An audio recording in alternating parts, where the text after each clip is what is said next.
শেখ হাসিনার রায়কে কেন্দ্র করে নিরাপত্তা নিশ্চিতে কঠোর অবস্থানে আইন শৃঙ্খলা রক্ষাকারী বাহিনী।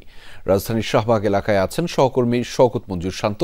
তার মাধ্যমে জানাবো রাজধানীর সবশেষ পরিস্থিতিগুলো। শান্ত, আপনি রাজধানীর পরিস্থিতি আসলে কেমন দেখছেন? আপনি যেহেতু শাহবাগ এলাকায় রয়েছেন, সেখানকার পরিস্থিতিও একই সাথে জানতে চাই।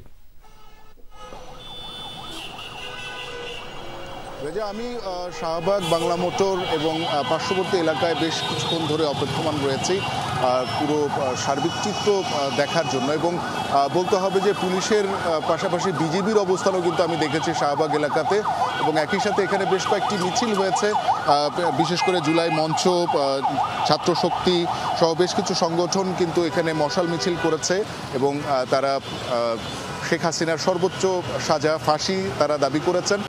নতুন ব্লেন্ডে আরো রিচ অ্যারোমায় সেলন ফ্যামিলি ব্লেন্ড টে। একই সাথে বলতে হবে যে আইনশৃঙ্খলা পরিস্থিতি এইখানে স্বাভাবিক রয়েছে এবং এখন পর্যন্ত কোনো প্রকার গোলযোগের চিত্র অন্তত শাহবাগ এলাকায় ধরা পড়েনি। যদিও আমরা জানতে পেরেছি বাংলা মোটর মোড়ে এনসিপি কার্যালয়ের নিচে কিন্তু ককটেল বিস্ফোরণ হয়েছে একাধিক।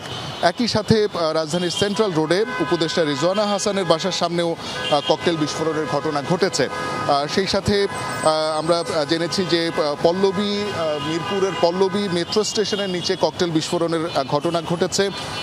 একই সাথে প্রগতি সরণি মধ্যবাড্ডায় ককটেল বিস্ফোরণ এবং বাসে আগুনের ঘটনা ঘটেছে।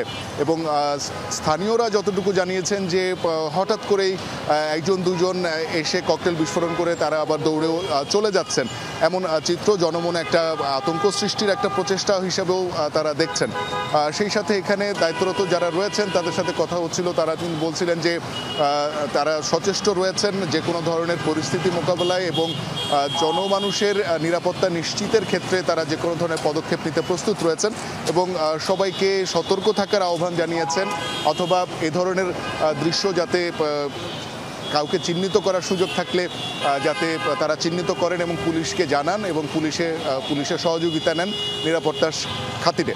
এবং এখন পর্যন্ত বলতে হবে শাহবাগ এলাকার পরিস্থিতি এখন পর্যন্ত স্বাভাবিক রয়েছে, কোনো প্রকার গোলযোগের চিত্র আমার নজরে পড়েনি। রেজা, যে খবরের বিস্তারিত আপনার মাধ্যমে জানছিলাম। ধন্যবাদ শান্ত আমাদের সাথে যুক্ত হওয়ার জন্য।